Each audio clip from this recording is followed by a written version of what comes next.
Eto attorney, simulan po natin ito diretsahang tanong na attorney. Dito po sa nangyaring rally ng INC, para sa inyo attorney, nakabuti ba o nakasama sa kaso ni Senator Marcoleta yung rally ng mga kapatid natin sa Iglesia ni Cristo, attorney? Well, yung rally mismo, wala namang pumipigil sa kanila, no? Para magkaroon ng isang aksyon o aktibidad para ipahayag yung kanilang nararamdaman sa ating gobyerno. In fact, guaranteed dyan ng Constitution, no? Under the Bill of Rights, yung to assemble and to address grievances to the government. Ang naging problema lang kasi dyan is yung surprise, di ba? Nagkaroon ng surprise rally. So, nagkaroon ng hindi magandang epekto sa publiko, lalo na yung nandun sa unang araw kasi nagkaroon ng traffic. So, tingin ko yung hindi naging magandang epekto ng rally. Sa kaso ni Senator Marcoleta, siyempre, yung galit ng mga tao during the time na naiipit sila sa traffic, na hindi umaandar yung mga sasakyan nila nung araw na yon, pupunta dun ngayon sa kaso. Sabi, dahil kay Senator Marcoleta, siguro, kaya traffic ngayong araw na to. Pero ang maganda dito, na ipahayag ng Iglesia ni Cristo yung kanilang saloobin sa gobyerno. No? Nasabi nila na, teka, bakit kami lang? Bakit iniipit nyo kami? Bakit kami lang yung nakakasuhan ngayon? So naramdaman ngayon ng administrasyon yung sentimiento ng Iglesia ni Cristo.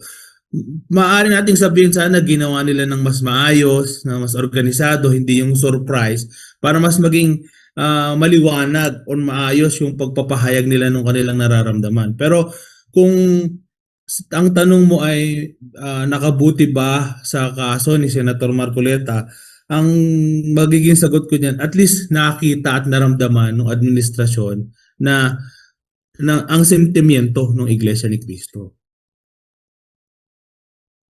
Okay po yun. Eto attorney, mai-follow up ko lang. Dahil nga po sa rally ng INC o ng Iglesia ni Cristo, palagay nyo ba attorney na pressure yung ibang mga politiko like si Ombudsman Boying Rimulya, yung iba pa niyang mga kaalyado, and even si President Marcos, attorney Jericho?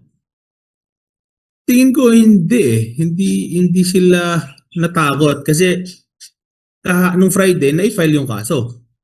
So, na-file sa Sandigan Bayan yung kaso, na-raffle na nga, at siguro bukas, makalawa, may warrant of arrest na nalalabas. No, kung sabihin ng Sandigan Bayan, ng kanilang mga justices na meron kaming probable cause to issue warrant of arrest, yun ang kasunod niyan, warrant of arrest na. No? Kasi na-file na nung Friday ng hapon yung kaso laban kay Senator Marcoleta sa Sandigan Bayan. So kung na-pressure ba, natakot, siguro saglit lang. Pero dahil na nasabi na namin sa tao na magpa-file kami ng kaso, nag-file na sila ng kaso. So, naramdaman nila yung sentimiento ng Iglesia ni Cristo, pero hindi sila na-pressure or hindi nila pinagpaliban yung pagpa-file ng kaso kasi na-file na. So, bukas, makalawa, or within the next week, mag-expect tayo ng warrant of arrest. Kung talagang maayos yung presentasyon ng kaso ng Ombudsman sa Sandigan Bayan, ang next step talaga is issuance of warrant of arrest. Okay po, iyon. Pero ito, attorney, puntahan natin yung plunder case ni Senator Marcoleta. Nagsampa na yata sa kanya attorney ng kaso eh. Pero ito, attorney, para lang sa kabatiran ng mga nanonood, nakikinig sa atin, paano po ba naging plunder yung case ni Senator Marcoleta, attorney? Kasi sabi nung iba, hindi naman yun galing sa kaban ng bayan eh. Paano siya naging plunder, attorney Jericho? Okay. Yung plunder, kung titingnan mo kasi, yung plunder is accumulation of ill-gotten wealth. No, nagkaroon ka ng mga aktibidades na kumita ka ng malaking pera. Sa sitwasyon natin ngayon, ang total dapat ng nakuha mong pera is 50 million pataas. So plunder yan. If you accumulated 50 million pesos in a particular period of time, be considered as plunder. Ang sinasabi nila, teka, ang plunder limited lang yan sa public funds. Hindi. If you look into the provisions of Republic Act 7080, specifically yung definition of term, in fact, pagtanggap mo ng regalo, if you receive gifts, if you receive ah, ah, yung kaso ni President Joseph Estrada, if you can recall, plunder yan. Pero ang tinanggap niyang pera galing sa Weteng Payola. Hindi siya public fund. Private fund yan. Private money for the purposes of protecting allegedly yung the Weteng.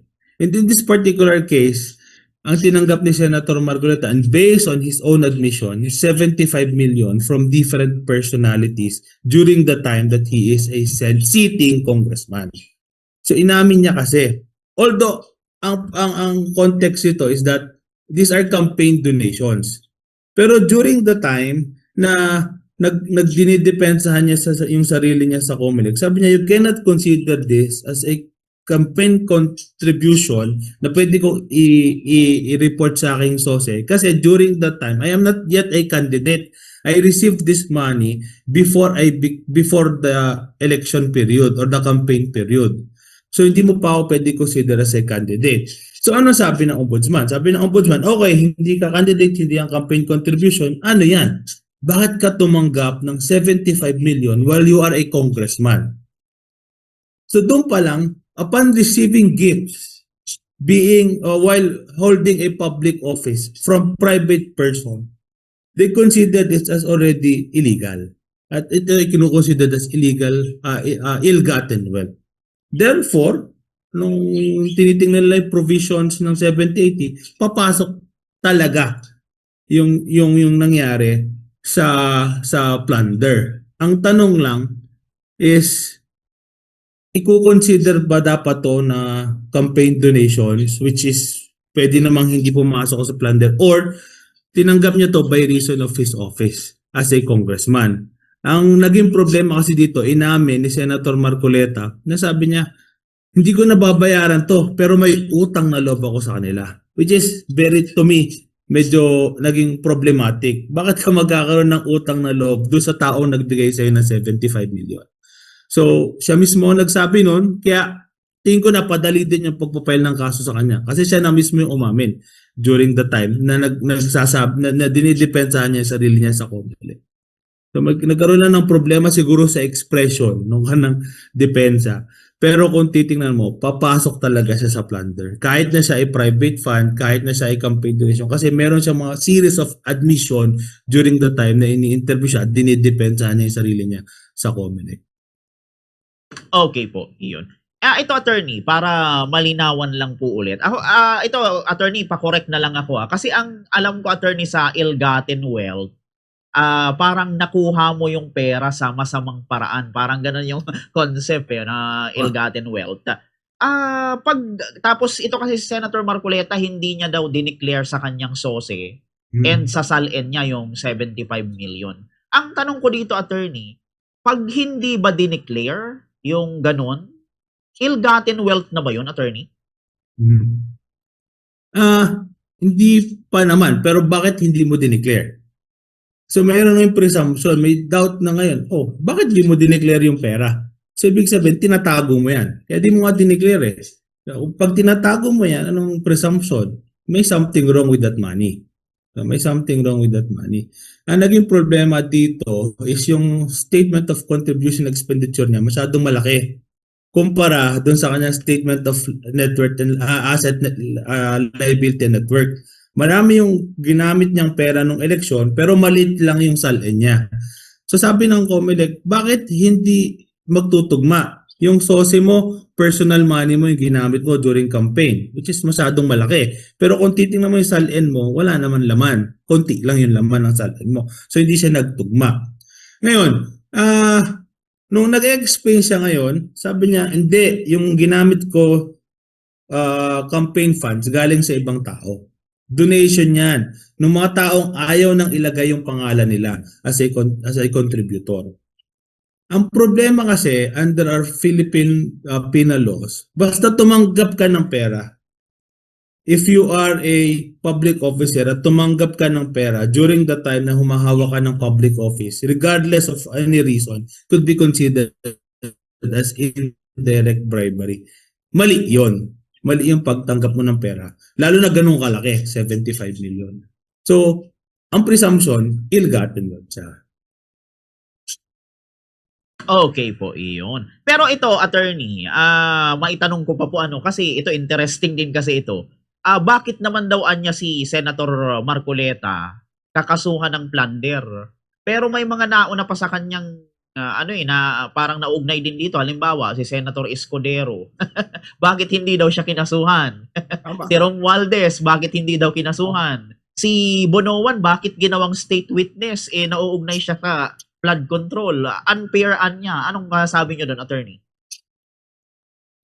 Tama 'yun, no? Tama 'yun. Nakikita natin yung pagiging mapili, no? Nakikita natin yung pagiging mapili nung gobyerno natin ngayon. Kasi tandaan mo si kaso ni Romualdez,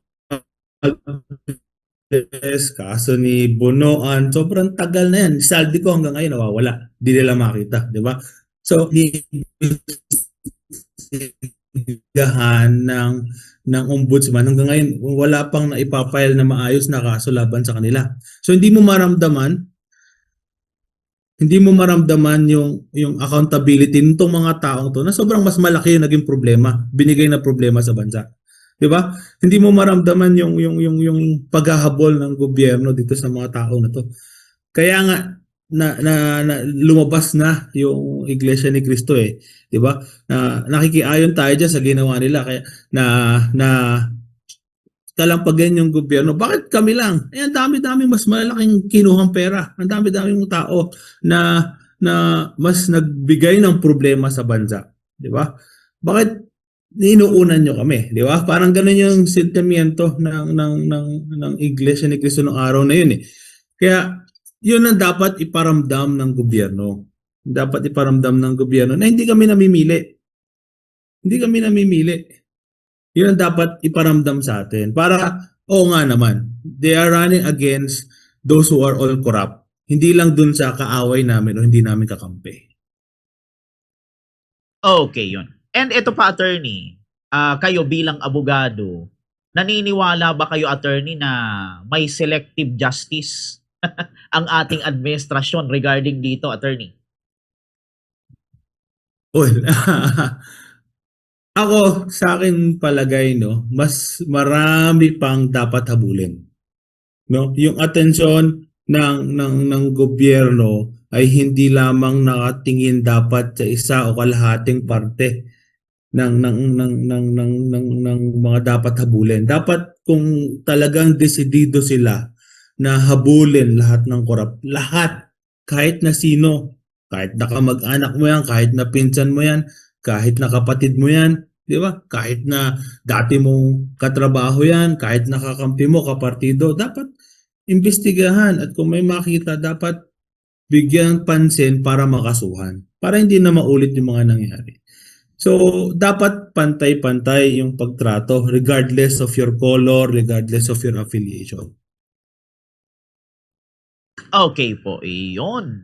So ito, sa puntong ito, Attorney Jericho, ibibigay ko naman ang pagkakataon kay Bombo Kim para siya naman po ang magtanong sa inyo. So Bombo Kim, go ahead. So yun po, good morning ulit attorney, Bombo Kim Ramos, and welcome po ulit dito sa ating programa. Una ko pong katanungan mula sa akin attorney, ano po ba yung legal options or hindi lang po sa parte mismo ni Senador Marcoleta, kundi po na pwede siguro i-offer ng mga parties, ombudsman and etc. na kumbaga po maging options ni Senador Marcoleta in case man po na kumbaga umusad sa Sandigang Bayan ito pong kaso at yun nga po dahil ito po ay plunder ay non-bailable ang offense. Well, kung ang problema kasi ngayon, first good morning no, Kabombo King, no? Kim, no, nice to meet you. First time yata nating mag-uusap. Anyway, ang problema non-bailable yung offense na final kay Senator Marcoleta, no. So kung non-bailable 'yan, pag nag-issue ng warrant of arrest, wala nang choice kundi i-surrender, no? Otherwise, habulin na hanapin siya. Maraming option under the rules of procedure regarding paano mape-prevent yung pagmananatili niya sa loob ng kulungan. Number one, you can always file a petition for bail. Yung non-bailable, hindi naman siya automatic na non-bailable. Discretionary lang mangyayari. Ibig sabihin, if the evidence of guilt is not strong, pwedeng mag-grant pa rin yung bail. No? So kailangan lang magkaroon ng petition, i-file yung kanyang mga abogado to determine whether the evidence of the prosecution is strong. Pagka sinabi ng Sandigan Bayan na hindi naman matibay yung ebidensya or medyo mahina yung ebidensya, pwede siyang bigyan ng bail. No? Bayad ka ng gantong halaga, palalabasin ka na. Pero it will take time. Medyo mahaba yung magiging proseso, hindi siya automatic. Pwede din naman magkaroon ng petition to quash the warrant of arrest kung nagkaroon ng problema during the investigation, preliminary investigation, hindi nabigyan ng proper due process, hindi nabigyan ng tamang proseso during the time na inimbestigahan siya ng ombudsman, pwedeng i-quash ng Sandigan Bayan yung warrant of arrest at palayain at ibalik muli sa ombudsman yung kaso. So maraming options, magagaling ang abogado ni Senator Marcoleta, so pwede nilang i-maximize yun, no? I-maximize yung mga options na yan para mapigilan yung pag-usad ng kaso at maibalik muna siguro sa ombudsman o sa proper investigating body yung kaso niya para hindi lang ma-issue yung warrant of arrest or makapagpiansa siya kung ma-issue man yung warrant of arrest. Okay, attorney, ito naman po. In relation po dun sa naging tanong ni Bombo Kier about, sabi daw po kasi nagiging selective justice. Sa tingin niyo po, yun nga po, with relying po sa inyong legal expertise, attorney, paano po ba dapat siya hindi magiging selective ang justice in terms of ano po ba dapat yung ginawa ng government o ng administration or let us say the involved agencies para po kumbaga kung naniniwala tayo na timely na naging tahimik nga ang administration when it comes sa flood control and kumbaga ang sinasabi po mas nadiin kila Senador Marcoleta and others na member po ng bagong minority sa mga kaso. Okay. Pag kasi sinabi mo selective justice, namimili lang. Di ba? Namimili lang sila kung sino yung kakasuhan nila. Ipili. Usually, nararamdaman, makikita mo yung pattern ngayon. Ang unti-unting nakakasuhan, yung mga hindi nila kakampi or kaalyado. So, para mawala yung term na selective sa justice, dapat nga lahat ng kaso o lahat ng dapat kasuhan nila regardless of the color, the affiliation, the political party. So para maramdaman ng tao na hindi kami namimili. Basta may ginawa kang mali, basta meron kaming ebidensya na ginawa kang mali, kakasuhan ka namin. Regardless of your political color, regardless of your party, political party, regardless of your relatives in the government, kamag-anak, o pinsan, or dati mong katrabaho, o dati mong boss, kapartido mo, dapat kasuhan mo. Lalo tigit na alam naman natin at kitang-kita natin na meron talaga silang mga pagkakamali. Doon mapapatunayan ng gobyerno, administrasyon na hindi kami selective. O, kasuhan natin itong mga to dahil may ginawa silang mali, may ginawa silang admission. Pero kakasuhan din namin itong mga alam namin, nakitang-kita namin na may ginawa ding mali kahit kapartido namin yan, kahit nakamag-anak namin yan. Doon mararamdaman ng tao na hindi na sila selective. Kung wala silang pinipili, basta may ginawang mali, kakasuhan nila.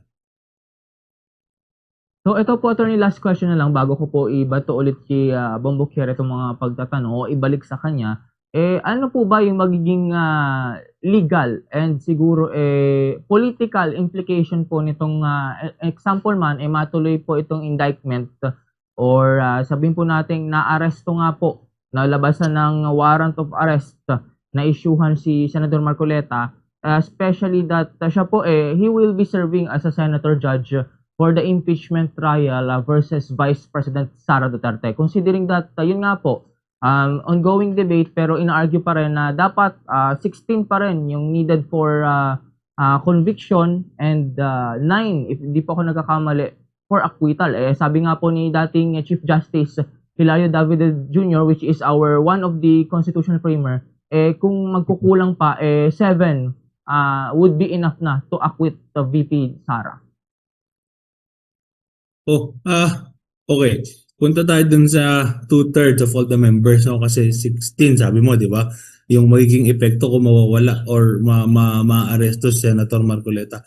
In impeachment cases kasi, ang requirement ng Article 11 is 2/3 of all the members to convict, no, a person who is subject of an impeachment proceedings. 2/3 of all the members of the Senate. Ngayon, yung 16, ang submission ko diyan, hindi siya fixed na 16. Hindi siya automatic na 16.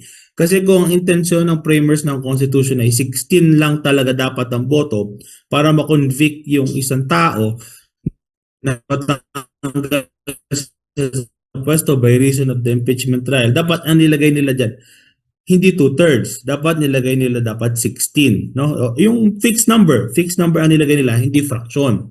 Kaya fraction ang nakalagay dyan, 2/3. Ibig sabihin, magbabago yan, depende dun sa base number or ilan talaga yung tao pwede natin considered as members of the Senate. So in-anticipate ng framers of the Constitution na pwedeng hindi 24 ang membership ng Senado during the impeachment trial. So pwede siyang bumaba sa 16. Kasi hindi finix ng framers ng Constitution yung number sa 16. Nilagay nila 2/3, so inisip nila baka pwedeng hindi 24 during the time na magkaroon ng impeachment trial ang membership ng Senado. Ang problematic ngayon on our part, and this is to be determined, is ano ibig sabihin ng all of the members ng Senate? Diba? Pagka ba nakakulong ka, pag ba nagtatago ka, pag ba may warrant of arrest ka, hindi ka makapag-participate, pwede ka bang considered all members? Part pa rin nung all the members na bibilangan yung 2/3. Ang nakikita ko kasi dito is that yung Senado kasi, pag naging impeachment court sila, no, nagtatransform sila. Di ba? Di ba nagsusot sila ng robe? Nagiging senator judges sila. So may transformation na nangyayari. Ngayon, kung hindi ka naging senator judge, hindi ka nakapag-participate during the hearing, hindi ka nakapag-participate during the deliberation, can you be considered as part of all the members of the Senate during the time na nagkakaroon ng impeachment trial? So isang problema yon. How do we determine the 2/3? How do we determine the term all members of the Senate during the impeachment trial? Kasi may tendency na yung minority will not participate. We have 13 in the majority now. So pwede silang mag-conduct ng business. Pero kung umalis yung 10, hindi nag-participate during the trial, ano ang base natin? 23 pa rin? O yung 24 pa rin? O yung 30 na lang na nag-participate? So medyo problematic and subject to different interpretation pa rin kasi and this is the first time na nagkaroon tayo ng problema with regards to the number. So the best again way is have this particular provision be interpreted. Kasi subject to many interpretation. Depende kung saang lugar, saang posisyon ka nakatingin. No, pwede kong sabihin na fixed dapat ng 2/3 yan. Pwede nating sabihin na hindi. Depende kung sino lang nag-function as senator judge. Pwede nating sabihin yun. Kasi yun yung nakita mong no, meron siya ng pero may press release pa last week yata si Senator Gatchalian or si Senator Lacson na pwede pa mag-participate. And I think they should not deprive pa na the participation of Senator Marcoleta, especially kung pumasok siya, nag-appear siya doon. Dapat siguro in order for us to have at least to make it appear as a fair trial, no? Dapat paupuin pa rin siya doon at let him do his work as a senator judge. Opo. Eto, attorney, last na lang na question dahil limited na lang yung ating time. Palagay nyo, attorney, pag halimbawa na aresto si Senator Marcoleta, palagay nyo ba, attorney, delikado ang posisyon ngayon ni VP Sara na baka siya ma-impeach? Attorney Jericho? Well, ang impeachment pa rin naman kasi nakadepende sa ebidensya ng prosecution. Nakadepende yan sa ebidensyang ipipresenta. So kung mapapaniwala nyo, and sa magiging reaction ng tao. No? Kung ano yung, kasi impeachment is tanggapin na natin, it's a political game. No? And basically, kung political game yan, dapat ikinokonsidera yung reaction ng tao sa sitwasyon. If the people reacted na, oy, yung ebidensya nyo hindi sapat, hindi maganda, hindi kami naniniwala, most likely this politician will favor the feelings or yung pakiramdam ng tao. Kasi politician sila at kailangan nilang yung tao na pumanig sa kanila kasi pagdating ng eleksyon, di ba? Yun din naman ang kailangan nilang gawin. So, nakadepende yan. How will the prosecution present their evidence during the time na nagkaroon ng impeachment trial? If maganda yung presentation nila, if maayos at napaniwala nila yung taong bayan na meron talagang pagkakamali si BP Sara at yung tao mismo ang nagsabi, gusto namin i-impeach yan. Tingin ko, ma-impeach si BP Sara regardless of the number ng kakampi niya sa Senado. But if pangit yung presentation ng prosecution, halatang gawa-gawa lang, halatang walang ebidensya, halatang gusto lang talagang tanggalin si BP Sara pero wala namang ebidensya, the people mismo magsasabi, hindi nyo dapat impeach yan. And the senator, I think, will follow. Kasi, the end of the day, politician pa rin sila. At the end of the day, yung nararamdaman pa rin ng tao ay kukonsidera nila. Regardless of kung sino man ang nagmamando sa taas.